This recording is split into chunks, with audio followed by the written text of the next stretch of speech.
I'm a supporter of TPP, but I've always been a proponent of fair trade, and I think that we have to do a better job of enforcing our existing trade agreements. But when 95% of the world's consumers live outside the borders of the United States, if our American companies want to prosper and sell more of our made-in-America goods and services, we've got to start selling overseas. And we can't sell overseas if we don't buy stuff from overseas as well. It's got to be two-way.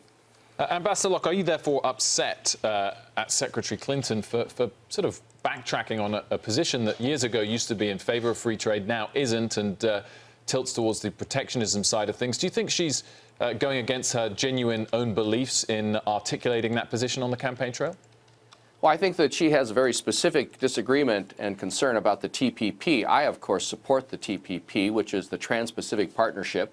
And all of us in the administration, when I was ambassador or even Commerce Secretary, when we were starting these negotiations, said that this was going to be the gold standard, and we supported it in hopes that it would be the gold standard. Secretary Clinton made her comments several years ago before the final agreement was negotiated, and she says that now that she's read it, and several other people who have said that now that they looked at the final agreement, which was just announced a few months ago, several years after her initial statement, says that she can no longer support it. I still support it, but I know that many people who originally wanted this to be truly the gold standard have come away disappointed.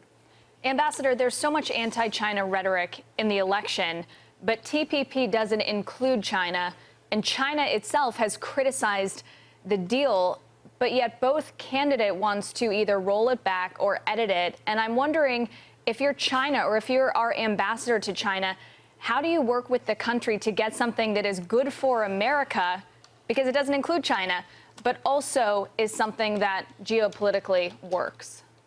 Well, first of all, China is very nervous about the TPP. They're not part of it because they can't really live up to the high standards that's really envisioned in the TPP. You know, for all the people who complain about trade and say how, you know, American workers are disadvantaged, American companies are disadvantaged, how come those companies in those other countries don't have to abide by the same health and human safety standards, labor standards, working conditions that American companies have to? Why do those foreign farmers not have to protect the environment or reduce the use of pesticides or treat their agricultural workers the same way that American farmers have to? All of this is putting American companies, American workers at a disadvantage, which therefore makes the foreign goods cheaper and makes it easier to sell those foreign goods around the world or into the United States. Well, that's what the TPP is finally trying to get at, saying, hey, you know, you guys in those other countries have to treat your workers, live up to the same environmental, health, and human safety standards that American companies have to put us all on a more level playing field. Some people say it doesn't go far enough.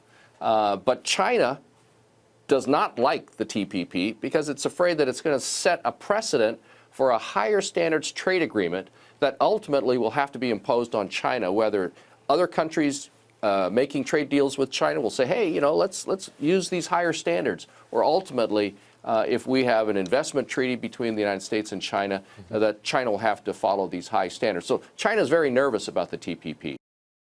Hey CNBC fans, thanks for checking out our YouTube channel. Here you're going to find videos packed with all of the information that you need to be smarter about your finances. You can subscribe by clicking right here and click on all the videos around me or the eye right here to watch the latest from CNBC. Thanks for watching.